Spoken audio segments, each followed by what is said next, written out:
I also think poetry allows you to say things because you can just be like, oh, it's just a poem. Which was always fun. Like, who's that about? Oh, it's a poem. Came to me. It's not about anything specific. This is creative freedom. Creative Poetic license. Came to me on a cloud.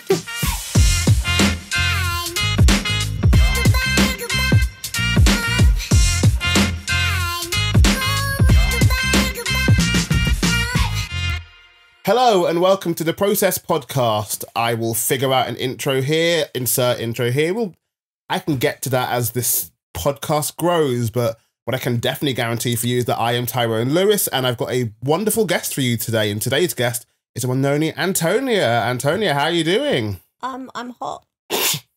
I don't know when you guys are going to be listening to this, but is it the hottest day of the year?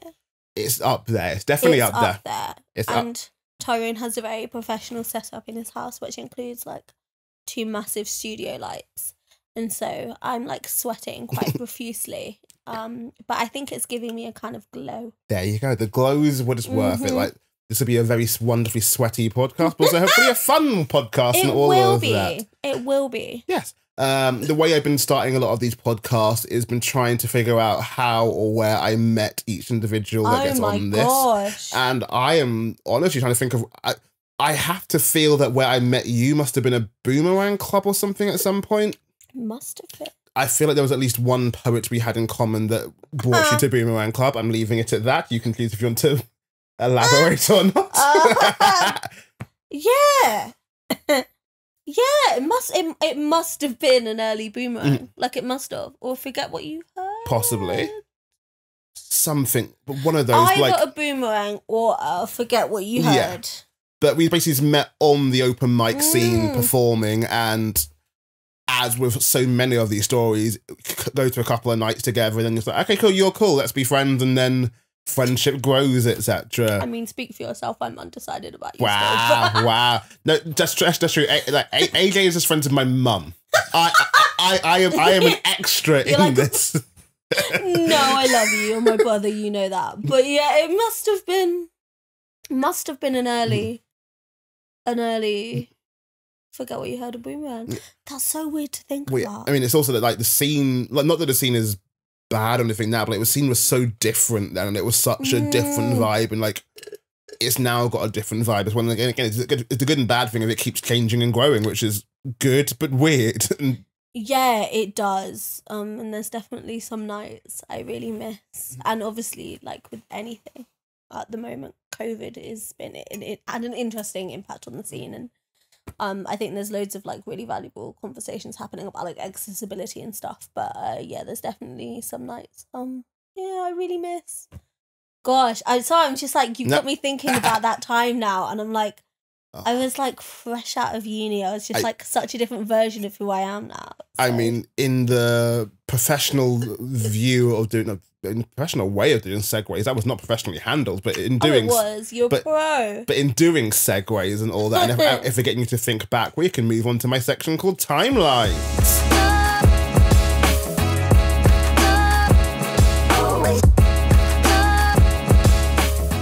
Timelines is a segment section where we go over people's past, present, and futures in their creativeness.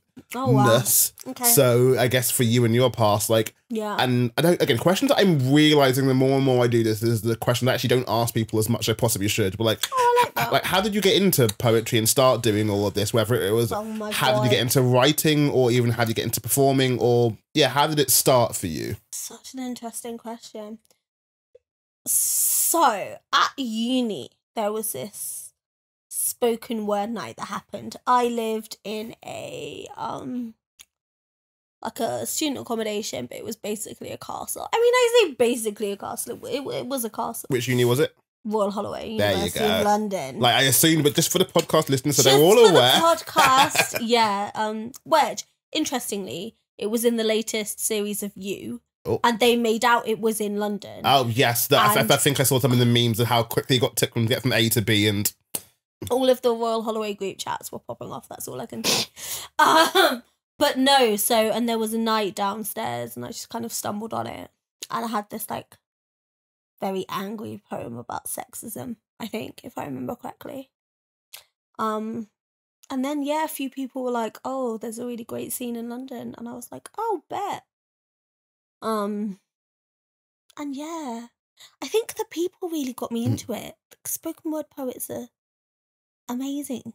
And it's just such a community. I feel like it's, once you step in, there's lots of like lovely people who kind of don't let you leave. And I don't really like that. So yeah, I was this like, 21, 22-year-old baby version of myself.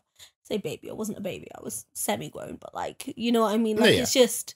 No, I feel that because as much as I can, I can and will keep saying like my story starts when I was 13 and I started at the Roundhouse. I'm also aware like that first 5 years whilst I was doing poetry, I don't want to not count that. Coming back, not even the first 7 years, when I came back from uni, that's when I probably went and started to go into the open mic scene, and it's like, oh, now this is different, and part of that was the community aspect of it all. But exactly, and I mean, you said it brilliantly. Yeah, the community is very addictive. Makes it sound like a bad thing. Yeah, but it is. Right, again, like you own the addictiveness. Oh God, yeah. Yeah, and I think so. That's how, similar story. That's how I kind of got into it, and then I was very much of that, like on a bus to some part of probably East London, trying to like write a new piece on my phone to perform that night. Like that was very me. No, nice. And then that's got you to present day and all of that, and like it's got me to present day, Tyrone. Yes, and as we move into the present section, and I guess the thing of like, where would you say you are now with writing? Because like obviously you've got the PhD you're doing as well. Yeah, so that thing. Some level of how there's like has poetry influenced that at all, or where is your poetry? Is poetry taking a back seat whilst PhDs happened? What is present and what present AJ Antonia? What is your present creativeness? God, these are very like good questions, Tyrone. I'm feeling very like pensive. Oh, I'm very good host. Clearly, you are a very good host. Yeah, so I'm trying to like pull this PhD out from like some orifice of my body for want of a better. Like honestly, sometimes what it feels like just trying to like sort this thing out. And that's a very like long term project. And then I've also, got a job as well. Like, it's interesting because I hadn't written for ages, actually. And I was just kind of like, poetry's always this thing that's like there when I need it now.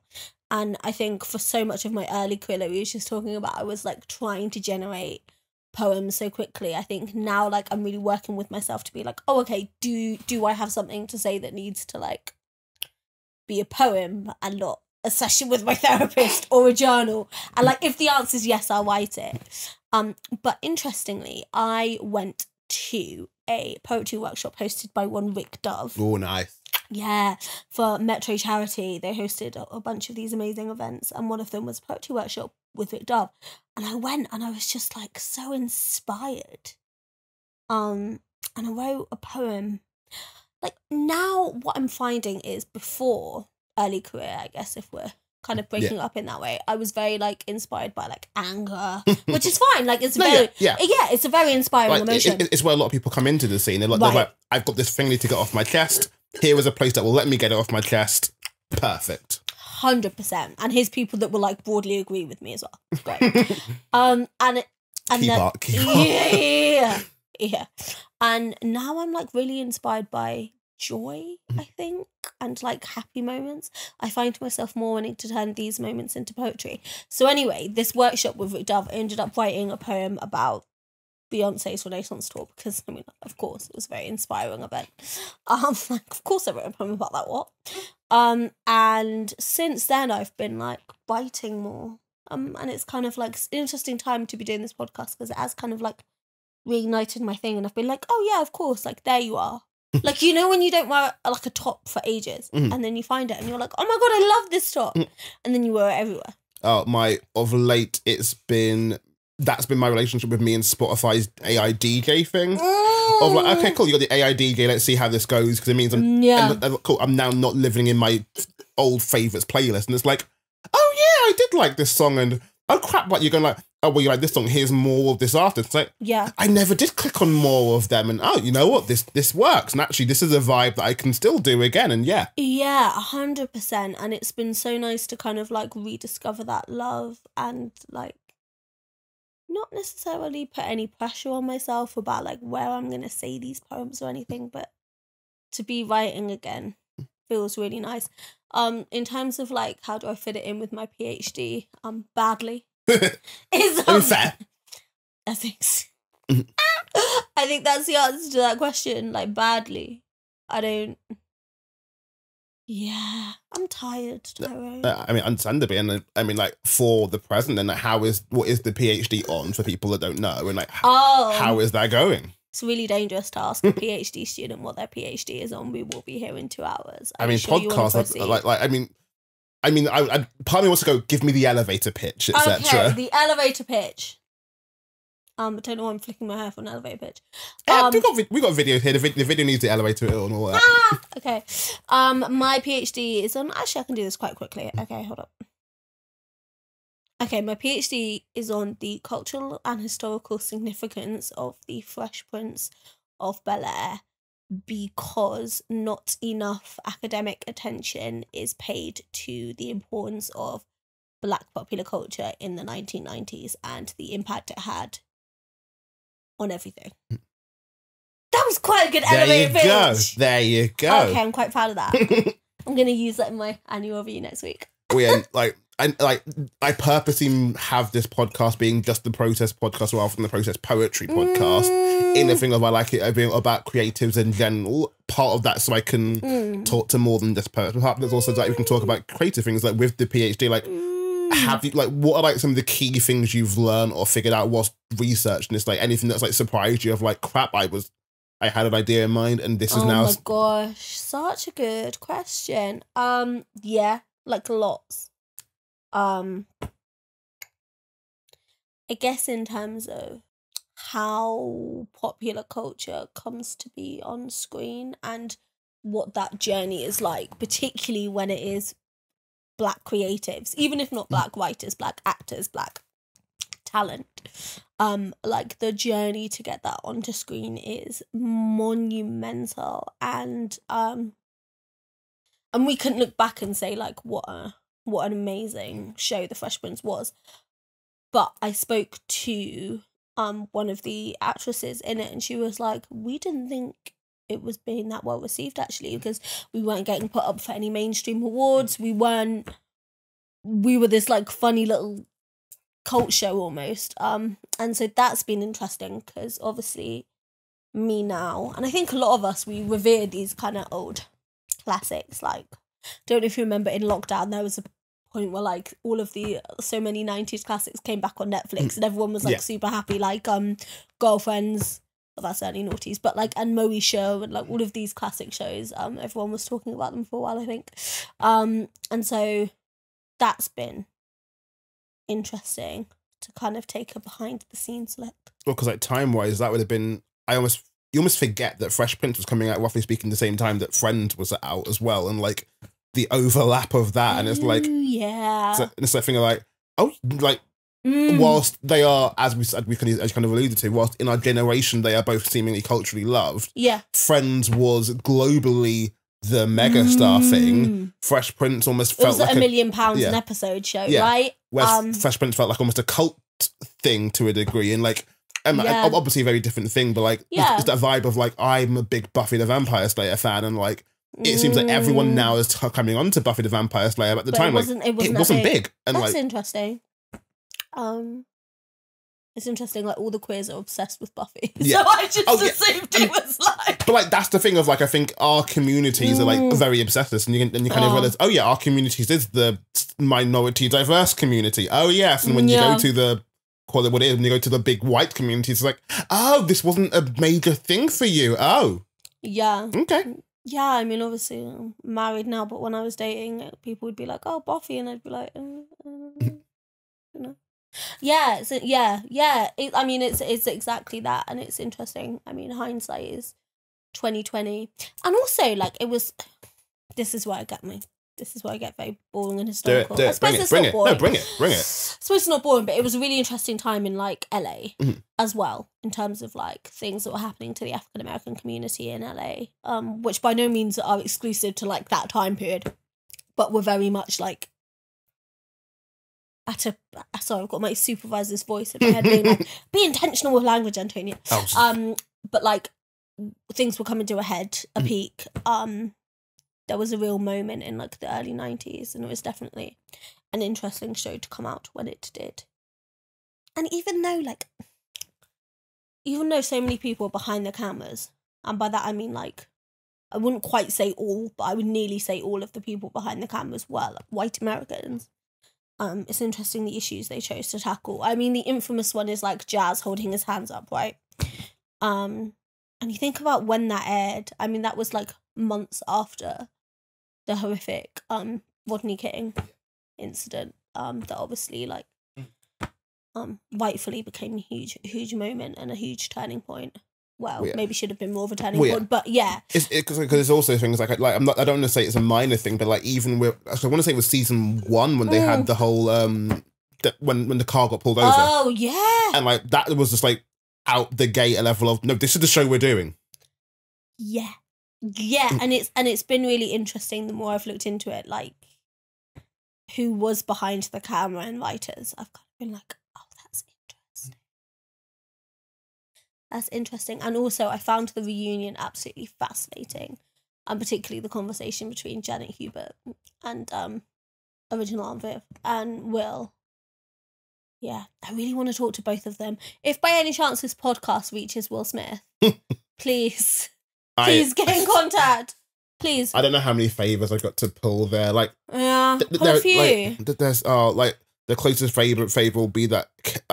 I feel like I've got a one-time favour with John Boyega. I feel at some stage, and like I don't, but a level of, because I went to secondary school with him. I feel like, what was he like? I mean, this is the thing. I don't know what he was like. Will this air? Yeah, this will air. I don't give a crap. I don't care. But yeah, I went to secondary school with John Boyega, and like. It was that thing where there were 150 kids in our year. He was one of them. What was he like at school? I don't know, because he was just one of them. And okay. So like the way our school, our secondary, you could have been like his bestie, Tyrone. Well, so like the way our school broke things down was that, so obviously you're in forms for a lot of it, and for the first few years of school, it was 3 forms that were doing like they split like stuff between these forms here and these forms here, and it meant that like, mine and John's forms were not in the same bracket, so like I was never in his half of the year and stuff, so we didn't cross paths much. And obviously he does more acting and I did more, weirdly I did more sports. I didn't know that. I know, amazing. But yeah, he did more acting, I did more sports at the time, so just didn't actually cross over that much. The jock and the actor were not friends. I mean, I was not a jock, we know this. Like my annoying thing was I was that jack of all trades, master of none, because I was on the football team and the sports teams, but I was also in the gifted and talented course and also doing the art stuff, and like I was like, I can do it all. And as I clearly have got to my life now, I still try to do it all, which is too much. They tried to make me play basketball when I was at school, Tyrone. They tried to make me play basketball. I mean, I will leave that there. It did, yeah. We grew up in Devon, but like it's just the logic. Yeah, no, definitely it was not sporty, but yeah. Well, leaving that there and going from your PhD, then like when the PhD is done in a world where that has happened, whether PhD or whether PhD or creatively, like what is your future looking like? What do you want your future to be looking like? Are we seeing more books out? Are we getting Jake to nudge you to do more Bad Betty books? Is he already doing that? Or Jake, what? Interestingly, Jake Wildhall wants me to do an essay collection. Ooh. I know, which I would actually love to do. Ooh. I know, because I really enjoy ranting about things. Really enjoy it. Getting the space to do that would be phenomenal. I would ideally like to go into academia, do that annoying like postdoc. Say annoying, do that like typical is the word. Do that typical. Own it. Do that typical like postdoc. Hopefully. My mum has a joke that like, because I was at Walhalla at university for my undergraduate, and now I'm there for my postgraduate degrees. Mum's like, you're never gonna leave. And like part of me can see myself just like slotting into the history department there being like, hey, can you guys have me? So I would like to go into academia. But what I love about our community of poets is that we're really forging our own paths. Mm. Like, I definitely also see poetry being a part of my future. Mm. And, you know, maybe basketball. Who knows? Who knows? But it's yeah, I definitely want to forge my own path. And I definitely see that teaching. What I want. No, bring it. What I want, Tyrone, is I want a university to allow me to write my own history module on the importance of Black popular culture in the 1990s. Oh. I think people would like that. I think students would take that course. And there's so many different history courses, and you hear, and like obviously, yes, some of it's like clickbait Twitter stuff to a degree, but like there's so many different university things of like this very oddly specific thing, etc. Oh my gosh, some of the modules that I took at uni were based on like 1 year. So I think it would be interesting. That's what I want, and if I can get some poetry into that, maybe like set some homework for them to go and write a poem about one of the shows. I don't know, I just see myself like, I love poetry, and you know, we were talking earlier about who I was when I first came onto the scene, and I think I'm a completely different person now, and I think poetry has a lot to do with that, and it has a lot to do with my past and present, and I like truly cannot see it not having a lot to do with my future. Even if like before this workshop with Rick Dove I hadn't written in, it's not an exaggeration to say months, like literally other than my journal it had been months, and it found its way back, and I can't ever see it not doing that. Well, yeah, and I think as what's nice about poetry in general, but also the scene, is that thing of like, you can be gone for months or whatever, and it's not like the scene's going to be like, well, you can't come back now, you've missed this thing. Like, it seems to be fairly, you can find your spot again. Obviously, there is some level of, I don't want to say post-COVID, but some level of like, there was a recency bias on the scene, definitely level a little bit of what have you done for me lately. But there is still always space on the scene for like, you know, you can come back in, and and almost with the what have you done for me lately, it's a bit of like when you come back on the scene with all these new people, you can go like, oh yeah, by the way, I'm good. Yeah. You guys don't know it yet, but I'm good, and I'm gonna fucking show you that I'm this good. Yeah, and also like what I like about it is you can, like, I think about when my like, oh, this sounds so pretentious, but when my like poetry style began to change a bit, like everyone was just so open to the way in which I and my work was like shifting a little bit. And I can't ever see the scene not being that place where like you can come back and do, other than, you know, don't be a dickhead, you can come back and kind of be yourself, whoever that is in that moment. And like, yeah, I think as a community we're very like, oh, you've been off writing for like 2 years, that's great, welcome back. Like, what have you written? Kind of thing. So yeah, that's how I feel about it. And also I'm really passionate about getting more people into poetry. And just like signposting people to nights and awesome people. And I'm really enjoying like that element of where I am as someone who's like been on the scene for a while and maybe like isn't writing as much. I really love being to just people I come across like, oh, by the way, like, go see this thing, like trying to get my friends. And I've recently discovered this really incredible open mic night. It's a night in Peckham and you can say anything you want. It's called Special Guest. Oh my gosh, Eve hosts it. She's gonna kill me for not knowing that name. But it's called Special Guest, and it's you get a minute on the mic. Ooh, a minute, and you can just say whatever you want. Okay. So like you can get up and give people advice on something, or like tell a funny dating story, or ask for advice on something, or like ask for a hug. I've seen someone do. Or more traditional open mic stuff, like say a poem, sing like a minute of a song. And it's so, I love that. I love that event. And it's just nice to explore different spaces.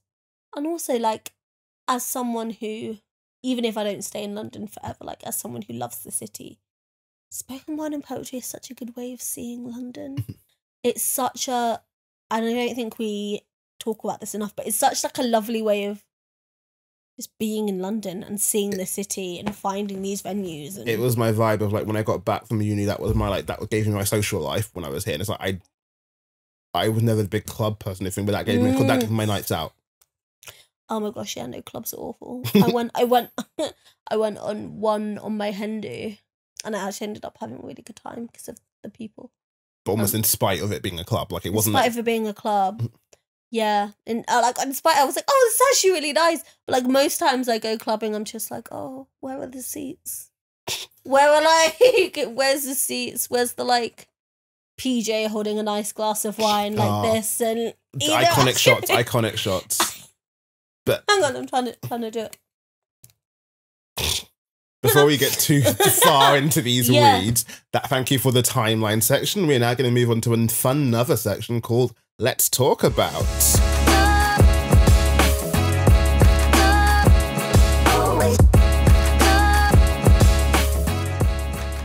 Picking what you were talking about in the last section, let's talk about the ideas of like the styles of writing there are and like how it is to transition from, I say transition, how it is occupying the space of doing academic writing, also the space of doing creative and poetry writing, and like how much, I get first in, how would you define your academic writing, and like, what is your favourite parts of academic writing? Oh, good question.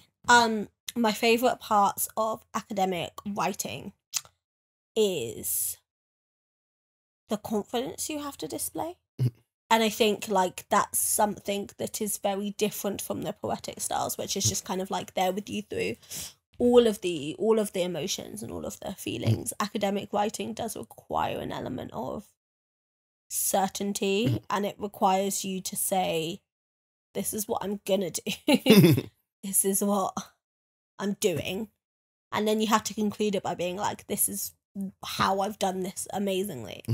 And it's an important lesson to learn, I think, that confidence. And it's not always easy. I mean, imposter syndrome is huge in most communities. In the academic community, it's really a problem. And so that's both my favourite part and also something that I think I'm quite good at, but my supervisor will be like, you need to be more confident in terms of like when I'm talking to other academics who aren't her about the work. She'll often be like, oh, you need to have faith in your research a bit more.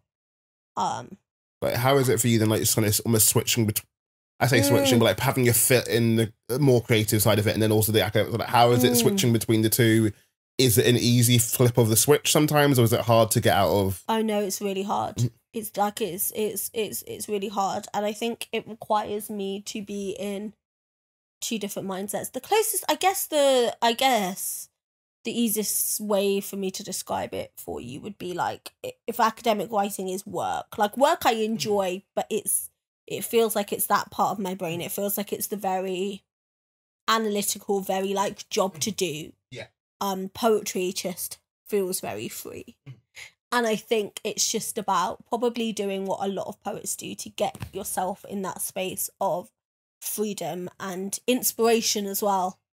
Because I know what I'm doing with my academic writing, so I'm not kind of like looking to be inspired. I mean, I guess that's wrong. Like there is inspiration and creativity in academic writing. Like there's a lot of inspiration and a lot of creativity, but not in that same like, oh, I've had a conversation with a friend today that like I really want to like explore in this format, like that kind of allowing yourself that freedom to just see where the piece of writing goes is not something you get in academic writing, and that is something that takes me a minute to switch into. Yeah, fair. If that makes sense. Yeah, that makes a lot of sense. And I guess then for you, then like you were talking about the idea of having like potentially a book of essays out, etc. Like Jake's going to be very happy when he hears this. Like, given that you've already wrote, whatever word, I don't know how to do talking, but given you already have like a whole pamphlet of stuff with bad better, like, how different do you feel approaching an essay book would be to actually having a book of poetry? very different. I'm just trying to like internally interrogate like the ways in which they would be different. I think what's interesting is sometimes I read my poems back and they don't sound like me. Like they sound like me, but like they sound like very like upset or very like or very like. Where was I when I wrote that poem? Like, where was I when I wrote the whole thing of who hurt you? Who hurt you? What happened here? Because honestly, 100%. Like I'll read it back and I'll be like, oh, feelings. And I think with my academic writing, I read it back and I'm like, oh, my voice is more. Mm-hmm. And it's weird because, like, in a way, obviously, poetry is like your innermost soul, right?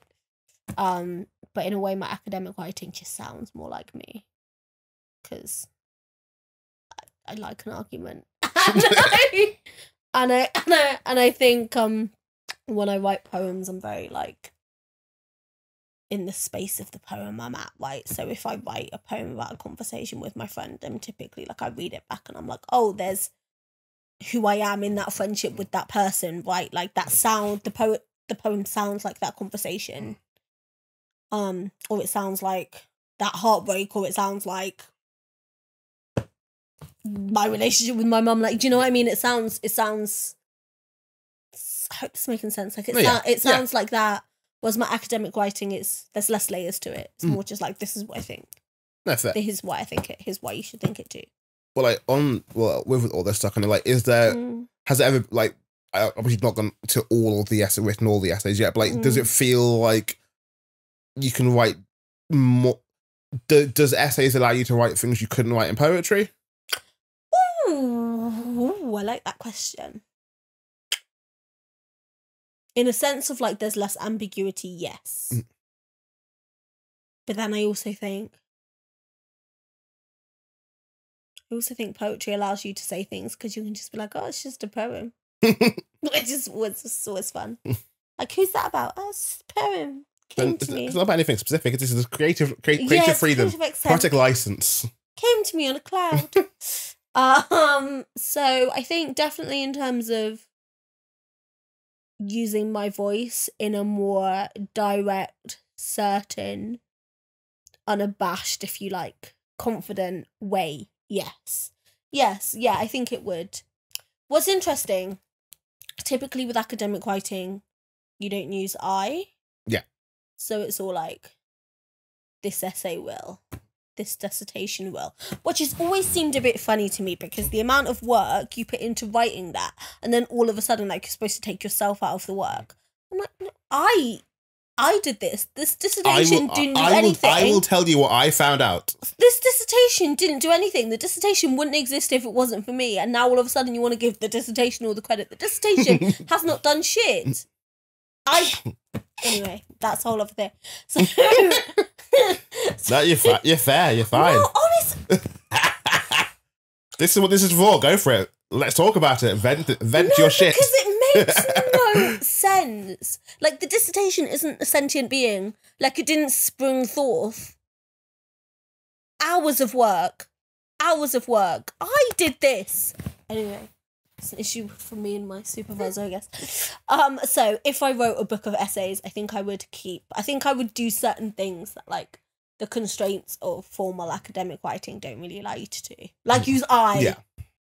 And I mean, like, some of my, like, probably most of my favourite writers kind of dabble in academic and poetry, or like autobiography and poetry, or, you know, kind of cross different mediums. And I really admire the way all of them use different aspects of their voice based on the different formats that they are utilising at that moment. And I think if I can do it 1% as well as them, then I'll be very, very happy.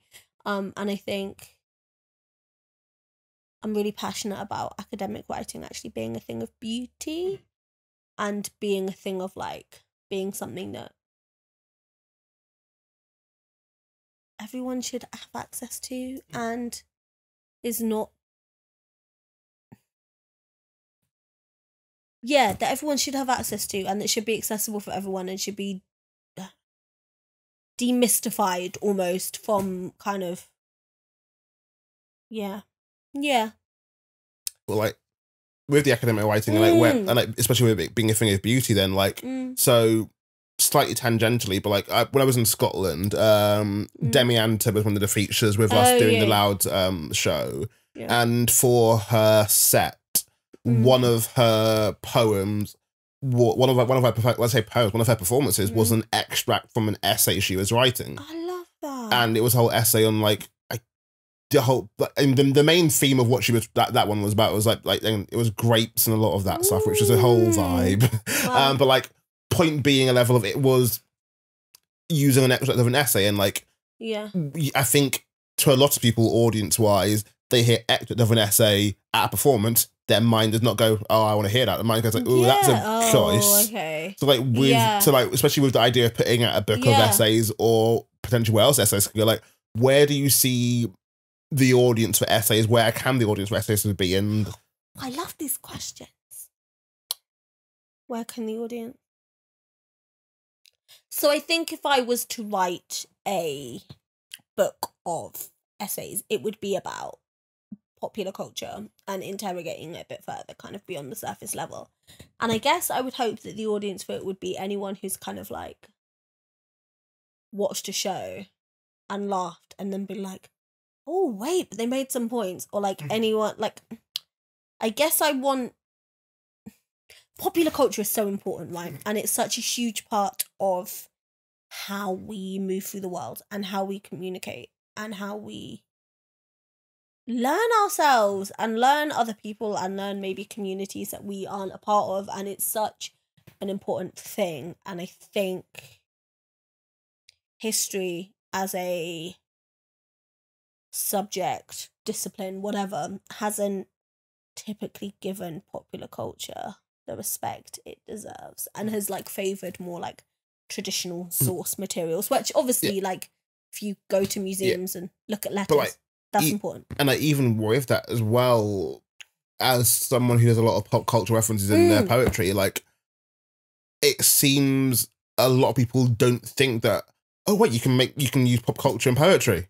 That's like, oh my gosh, yeah. It's just like, yes you can. And like I think, I don't know how your studies have kind of shown it, but like pop culture, whilst there's clearly a thing that people are aware of and indulge in, it does feel like but it's not academic sometimes. And so I'm literally sticking to your sofa. and it really bugs me, because like when people get very like, oh, you need to go to this archive in Marseille and dig through until you find this one particular letter. I'm like, I'm sorry, like only certain communities have had their letters preserved in archives. Like, you can't consult written sources if the written sources. History's told by the winners, etc. History's told by the winners, and like, I'm sorry, where are the sources? Like, if they're stolen or just not preserved in the first place, like, yes. And this is why oral history. So, there's the idea of like using interviews and like spoken word. Funnily enough, spoken word as a historical source has become so important in certain elements of history, because language differences, all of these like really important things, which are why history has remained such like a white Western dominated subject for so long. And popular culture is like, it's just I can't, like every time I research I'm like shocked by, and even though I know, which is why I'm doing, like I'm shocked by just how significant it was. Like I was speaking to people in South Africa who, you talk about the Fresh Prince and they're like their eyes light up, or like I've spoken to people who say like the Fresh Prince is the first time they've like, America's still segregated. It's the first time they've like had a black person in their home, and like the popular culture does provide these moments, and I think it's so important. And I guess it's a very long answer to your question. No, long answers are good for podcasts. Well, yeah, maybe I should get into them. No, nobody wants that. Although, have I told you my idea for a podcast? I mean, go for it. Let's talk about that. Okay, no. I want to interview my straight friends, my straight femme friends, boyfriends, and just like ask them why they're so mediocre. And the podcast is going to be called Dump Him. Anyway, I genuinely really want to do this podcast, but none of them would say yes.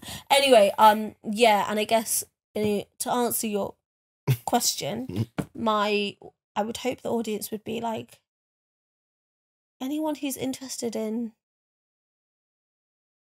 uncovering the importance behind the images and shows we see every day. Yeah.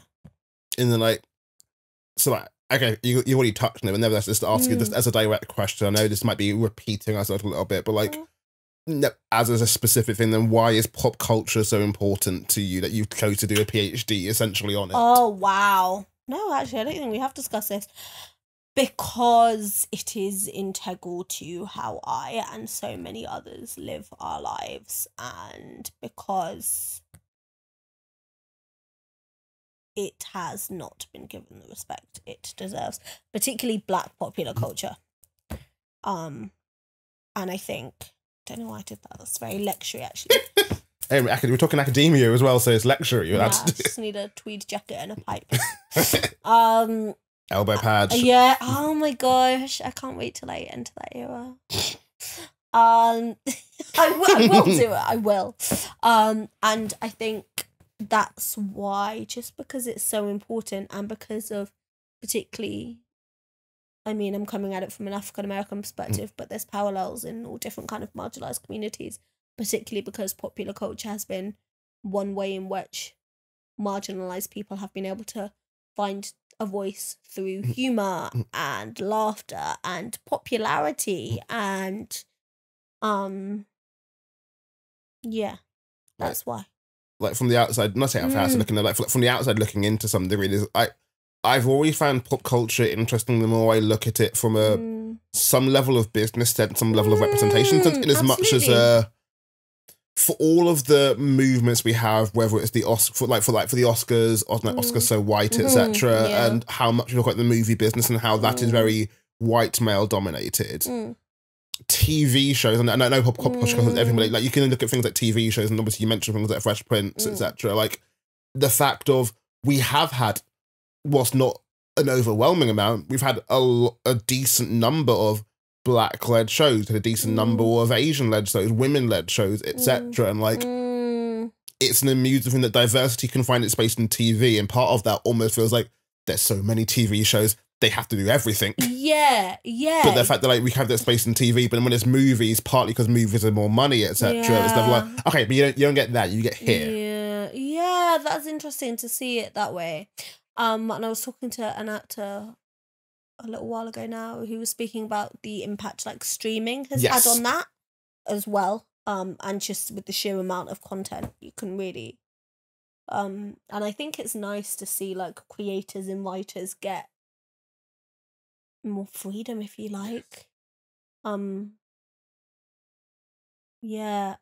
do. I think I do have to agree. I do think there was something quite special in TV. And I think particularly if we're talking about like representation, I think there's something special about getting invested in a character over like a long period of time. Like there's something special about like seeing Will arrive and then like go off to college, and it's also as well, I guess, like it's that 10 different women. it's also as well, it gives you the flexibility and almost the freedom of like, we've got a certain number of episodes, therefore we don't have to address every single issue in an hour and a half. We've got time, like we said, Fresh Prince had the car episode, you had the hands up, you've had Will talk about his dad, another episode, like you can have different episodes can do different things, but you can also have, and this is an episode which is just fun and it just shows Black happiness. And it just shows Black joy, and like that's great. And like this episode does not have like they happen like not that they're not, but like a level of this episode is more level of they happen to be black. Black is not the theme of this episode or this episode. This time it will bring in blackness, but it doesn't even have to be about it. It just happens to be black sometimes. And I think TV shows get that luxury and affordability, which is again like part of the whole like again it's why it's I think it's why some people go to pop culture so much level of I can see it's a representation. I can see myself there. Oh, 100%. Or I can see a community that maybe like I'm not a part of. Yeah. Which I think is also interesting. And it's interesting you say that. Like, I do think there's definitely benefits of the kind of television format. Mm-hmm. But what I have found sitcoms specifically do is like pick up a really important issue for like 25 minutes. Very special episodes. Very special episodes. And then like, does Will ever go to therapy about his relationship with his father? Like, we don't know. Brooklyn Nine-Nine will have an episode where we'll talk about like maybe the police structure is bad. And next episode, we're back to just being policemen again. Very special episode. And I think, yeah. And I think there's something very special about being able to see these characters in so many different ways and in so many different lights and with so many different plot twists and things happening and so many different stages of their life as well, right? Which sometimes movies do, but like is something very special about TV. But there's also that thing of like picking up and dropping a very, very important issue that is impacting like many, many people. And you're just kind of like, maybe, I mean, you could have like revisited that throughout the series. Like, okay, so there's one episode where Queen Latifah stars.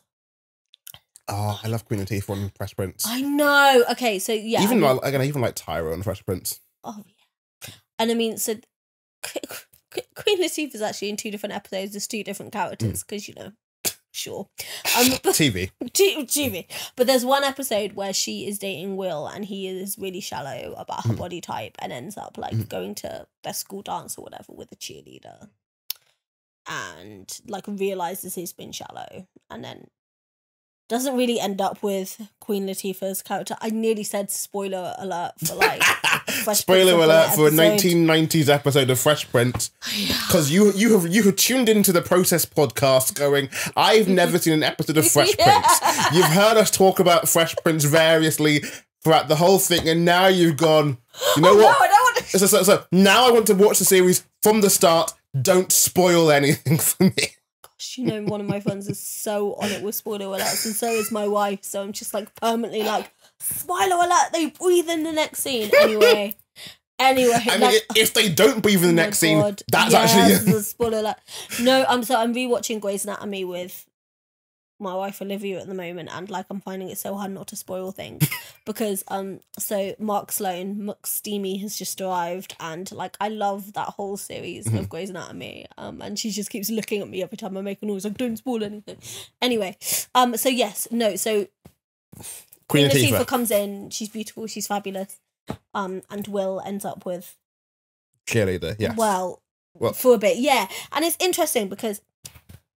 Again, I'm getting very thesis-y. She's like very stereotypically bimbo, uninteresting, shallow, all of this kind of things. And I'm like, did you really have to do that? The Fresh Prince, like, did you really have to make the choice between the like Queen Latifah who has a personality and like what all stereotypically attractive women are like that? Like it was there's certain gender things going on with the episode. But, I mean, that whole thing of taking one whilst pitting you up, we're pitting you down. It's like no, right, exactly. And like, yeah, and like Queen Latifah was stunning, and also the other girl could have been intelligent. Anyway, it's just interesting writing. Yeah. But so I was talking about the episode, and then I was like, and then they just ditch the issue of body positivity, right? Like then. Like, it's not like he goes on to have a really fulfilling relationship with her. And, like, I know it's a sitcom, and I know there was always going to be the jokes, right? But, like, it's not even like she, in that character, shows up again. And I'm like, wait, so in 25 minutes, he's re-evaluated his whole... He's learned his lesson now, but also now he's not learned his lesson because he's gone back to the exact same thing he was before the episode started. Yeah, and it's just interesting. And so, like, whilst it's great to see, like, Will grapple with his own opinions on women and bodies and all of that. Like, that's great.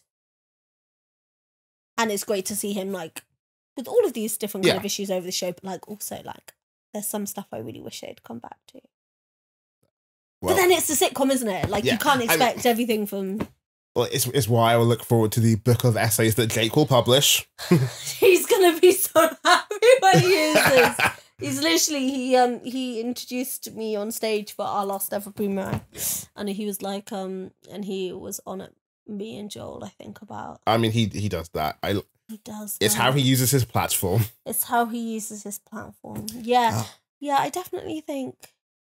And also, like, there's so many other people in the poetry scene. If you're watching / listening, and listening, both. Yeah. Video podcast and audio podcast. Wow, look at you. And there's so many times like I'll have such interesting conversations with people at open mic nights, and I'm like, the amount of mediocre. Okay, I'm gonna say like amount of mediocre men with podcasts and like books of essays who will just like philosophize, and I'm like. There's so many also people around me who I would love to publish like books of essays or to like include essays as part of their like next collection or whatever. And I think there's so much intelligence. And like the more I'm in academia, the more I'm realizing how much experience and knowledge comes from life experience as well, right? Like and there's so many people in the scene I would love to like hear their opinions and thoughts and things. Yes, like have you heard Woody talk about like Latin? Like it's just so fascinating, and like I've had so many amazing conversations about like queer identity and like different types of relationships as well. Like I've just heard people have the most fascinating opinions that they've like, because we're all poets, we're all like super introspective, right? Like that's what we do. And there's just so many fascinating conversations and opinions that I've heard that I would love to see or write about. Wait, I'd have to get them on as a guest on this podcast. Yeah. Oh yeah. I mean, I want to try and get as many people as I can on this podcast, and merely time and actual energy levels will all be a factor. But nevertheless, tell them to write essays. I will. Because like. This will be a social clip. Write essays. Do the essay. No, honestly, write all of the essays because there's so many people that just say the most fascinating things about queer identity and about obviously feminism, body image, and just heard the most fascinating things. And I'm like, turn that into an essay collection. Like, turn that into a poem, sure, but like also give yourself the space to just write. This is what I think, right? Without using poetic devices or thinking about how it's going to sound on a stage, like. Give yourself just the space to be like, this is what I've learned and this is what I think about this issue. I will choose to end this segment on that lovely note there. But now we're going to move to... Can they see me? They can see... Again, video podcast. But now we're going to move to the random section known as Snowfire Questions. Yeah. Oh gosh, I'm really excited about this. I don't know what question I'm going to get.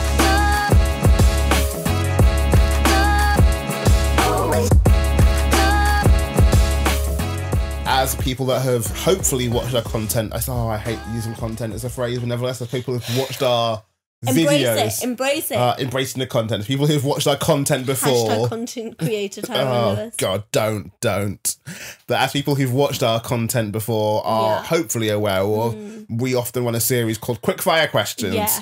We get people to answer as many questions as they can in 3 minutes. But didn't I actually win one round? I mean, win it. You can't win it. You actively, because I feel like I did. You actively went for as many questions as you could do, which is good. Did I or did I not win? It's not a competition. Mm-hmm. You and Jake are bad for this. Who answered the most questions? I don't know, but like you and Jake are bad for this. No, because like, can you include one of those cut things to like how many? Cut away to how many I actually did. And I'll put a graphic up how many questions AJ answered, how many questions Jake answered, just for context. Please, but no, because I think I won. Nevertheless. No, because I remember you turning to me and being like, you won. Okay, you went on my head. And I walked around doing this. No, I genuinely remember winning. Did I just invent this? It's not a competition. Though, again, I'm saying this, Jake has made listing poets a competition. Anyway. How many did he get? I've still not counted. Still not counted. He knows a lot of poets. He does. He books a lot of poets. Good for him for booking them as well. slow fire questions. We Yeah. are giving some of these questions more time to breathe, is the idea of it all. Okay, I like this. So basically, you'll give me a number from 1 to 100. We'll see what question it is. You'll answer it, hopefully, and we'll have a conversation about it and see where that goes. So please give me a number between 1 and 100. 11, angel number. What is your brand? Oh my God, what a horrible question. Can I pick another one? No, you started with brand. Oh my God, I don't have a brand. I don't have a brand. What is my brand? I feel like this is something someone around me should answer. You answer what's my brand. I mean, like, the dumb answer vibe is you're Beyonce super fan. That's of it all. It's facts. But obviously, Facts, again, like, yeah. I mean, like, I guess to vaguely make this serious level of, especially with things like the PhD and all that kind of stuff, and like if you are doing stuff and looking to find audiences, whether for the PhD or for poetry in general, who are you, not only who are you writing for, but like who engages with your writing most? Who is your target audience? Who is that side of things? And like that's almost part of the brand. Like you were doing so much pop culture stuff. Is pop culture your brand? Is pop culture my brand? I mean, like I advertise myself as the pop culture powerhouse of a poet nowadays. Oh, I like that. Is pop culture my brand? Yeah, I guess my brand is like taking something which probably should just be like a laugh for 25 minutes and thinking like really deeply about it for 100,000 words. I guess that's my brand. Lime green. Fucking love lime green. Platforms. There you go. Platform shoes. I mean, that's a brand that works. Is that a brand or is that just like a necessity so I can navigate this tall world? I would say interesting. See, now I'm thinking about it. I'm like, oh, this is a horrible question, but actually quite an interesting one. I mean, it's not. I was having this conversation the other day with Andy, and it's the whole thing of like, as much as I don't want to put people in labels and brackets, etc. It's that thing of like, we all, to some degree, play the game, and having to play the game was a bit of like, cool. What am I? Who am I, and what am I selling? Oh my God. Welcome to capitalism. I don't like it here. I've never asked myself this question before, Tyrone. Who knows what I'd have said if this was a quick fire question? Quick fire question. What is your brand? I would have punched you in the face. I mean, I've had people like, so I think Matilda said chaotic or whatever. I'm just left it as that. Yeah, I probably would have just said Beyonce. I guess opinionated. Definitely. I think that's good enough. It works. Aspiringly confident. Aspiring to be confident. Aspiringly confident. My brand is bad grammar. That's every poet's brand. Yes. My brand is thinking too deeply about things that don't need to take up as much space in my brain as they do. Well, speaking on that, then give me one more number. I mean, we're going to go through a couple of these, so give me another number and we'll see how deeply you think about the next question. Fuck, I hated that question. Tyrone, I got all existential. I was like, what is my brand? Who am I? Honestly, I'm going to be chatting about that shit with my therapist. Be like, Mary, what's my brand? Okay, give me 7. 7. Favourite poet? Oh, Morgan Parker. Ooh. Easy, Morgan Parker. Why? Because she's just wildly good at what she does. So she's got this poem about Obama that's just blew my mind, and she also has this poem called White Beyonce. And I think it has the line, like, I'm probably butchering the line, forgive me, Morgan Parker, if you're seeing this. So I love you. She's got this line, and it's like White Beyonce sneezed and then blessed herself, and it's just such I really love White Beyonce sneezed on the beat and blessed herself. Perfect. I really appreciate humor in poetry, and there are like lots of poets who do it well, and she, I think, is like the epitome of a poet who does it incredibly. And obviously I don't know her But when I do engage with her work, I get this just overwhelming feeling of authenticity. And she also writes poems that I personally really enjoy and really connect with. And I think she is exceptional. And I mean, all of the technical craft stuff is there, right? She doesn't waste words. She's precise. All of that. Wonderfully crafted poems. But aside from that, the topics she engages with are very interesting to me personally. And she's so clever. And she's so funny. And she writes poems that shift my entire view of how I think about something, be that a personal photo or anything. And there are more beautiful things than Beyonce. So what's funny about this, right? People used to recommend me this book of Shade. They'd be like, oh, have you read that? More Beautiful Things than Beyonce? And I was like, have you read it? Because she's a massive Beyonce fan. Anyway, like, have you read it? Because you think you're being clever right now, but like, that's the point of the book. Anyway, I did that a lot then. Honestly, the amount of people who would shadily recommend me this book, and I'm like, you're just telling on yourself right now, aren't you? You are just telling on yourself. Anyway, yeah, Morgan Parker for all of those reasons and for more. And also the way she writes really reminds me of the way one of my cousins in LA writes as well. So like, there's a bit just, yeah. Just like very specifically, she like this kind of like I don't know if I would call it sarcasm. I guess she would need to tell me whether it's sarcasm. But her particular her particular way she utilizes humor, just love. I get very passionate about Morgan Parker. She's the one poet who, if I'm like in a room with someone who hasn't engaged with poetry, I'll be like this. Like, there's a few, but like Morgan Parker was always my like. Nice. Have you read White Beyonce? Like, I just think, I just think she's incredible and she's so funny. And I think you can do so much when you make people laugh. I think laughter really opens people up in a way that allows a lot of other stuff to come in after the laughter. And I think, I sounded quite philosophical. And I think she does that very well. Perfect. And also she's so badass. I love her. 3 more. Give me another number. 20. 20. Can anyone be a poet? Yes. Why? Timon.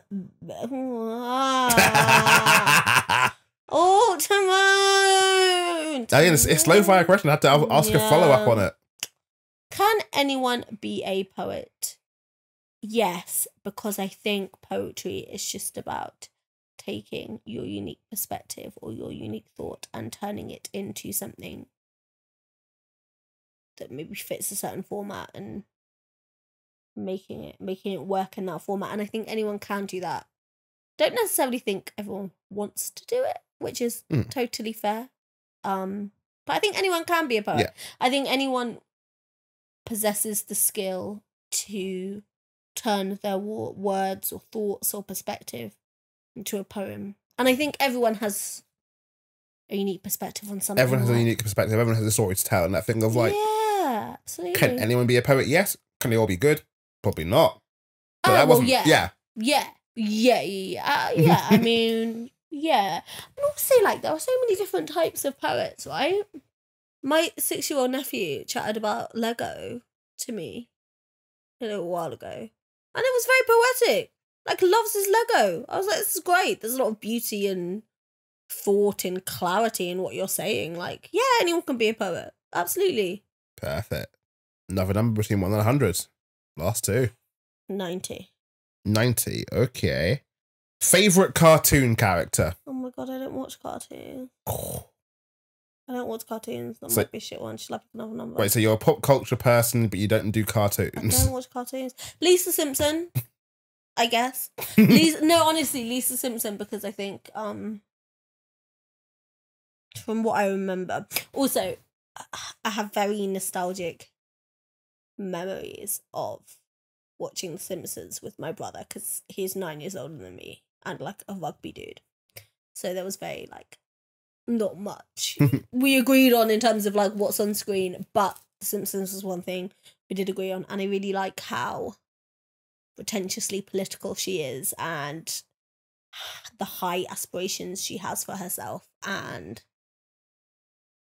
yeah, Lisa Simpson. There you go. There you go. Yeah, Lisa Simpson. Then she got to be president as well. In one of the Simpsons episode timelines, she was definitely president, yes. Wonderful. Perfect. Love that. Cool, that brings us then to our last question. Give me a last number, please. You can pick one for me. No, give me it random. We're doing this randomly. I'm in no control. Cool, 77. Is it a good one? Ooh. What poet would you love to see live? I feel like you've already answered that a little bit, but what poet would you love to see live? This is a great question. Morgan Parker. Warsan Shire. Would love to. Yeah. I also really love seeing poets live who like performing live isn't a major part of what they do. I love that. I was literally about to ask you on the follow-up of that, of like, there are so many great writers and poets out there, but obviously not all of them are natural performers. Yeah. So like, in thinking of someone to want to see perform, how much of that is a factor? Oh, for me, none.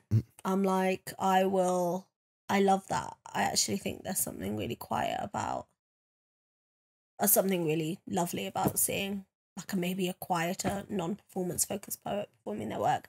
I actually really enjoy that. Also, like, there's sometimes I'll just sit down and I'll be like, wow, this is exactly the poem I needed to hear in that moment. So to answer your question, like, I want to see all of the poets live.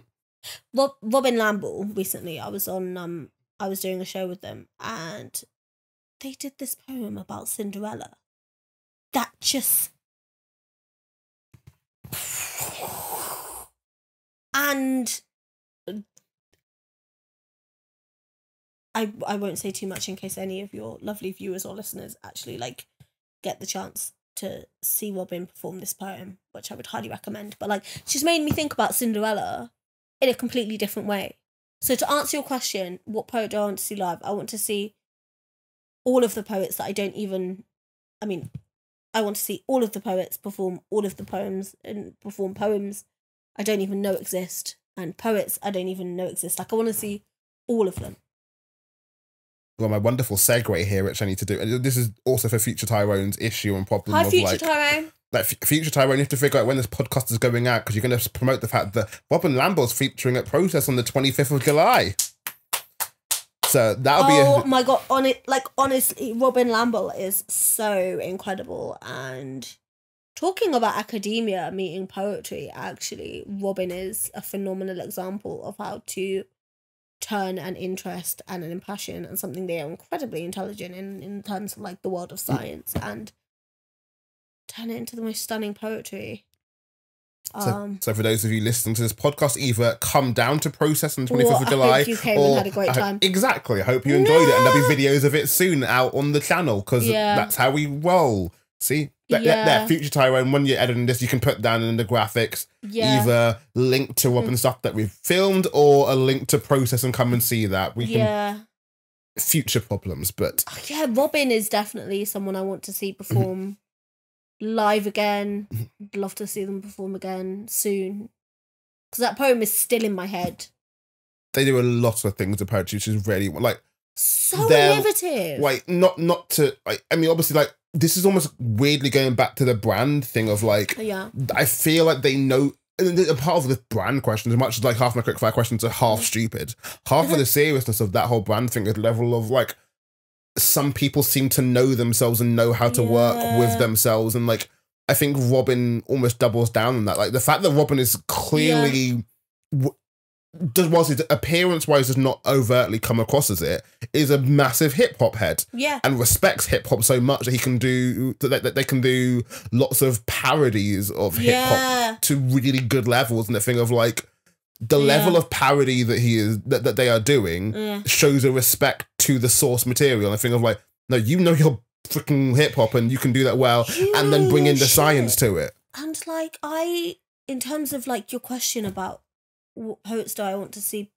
perform live, like there are poets that I want to see, but also I want to be surprised. Yes. And Robin is someone who always surprises me in terms of like, from them I wouldn't have thought about a poem about fucking Cinderella that made me reassess like everything I ever consumed as a child. And I'm just like, that's what I want from poetry. Like that feeling of just sitting in an audience and being like, oh shit, can I swear on YouTube? Yeah, that's fine. Shit. I don't care. Great. That feeling of just being like, oh shit. Like, that's what I want. Nice. And on that lovely note, we're going to end the podcast there. I'm going to try and figure out my outros and all that. I don't know my outros properly, but nevertheless, thank you for tuning in, listening, watching, however you consumed. Yes, go for that. Erica Badu. Tyrone. We're not doing Call Tyrone. I don't have the money and budget to finance that. Nevertheless, thank you for, as AJ sings along, thank you for watching, listening to, engaging with the podcast. Yeah. AJ, if anyone wants to find you, if you want to be found, where can you be found online? If you want to look into the camera and tell them. Where can I be found? I can be found in Leo season. There you go. I can be found in a really pure rock of amethyst. No, I'm joking. I'm Antonia Jade King on all socials. Yeah, if you follow me, expect Beyonce. Yeah, Beyonce. Wonderfully done. I'm Tyrone Lewis. This has been the Process Podcast. Thank you for being a part of this. Thank you. And good night, good morning, good afternoon, good whenever. Good.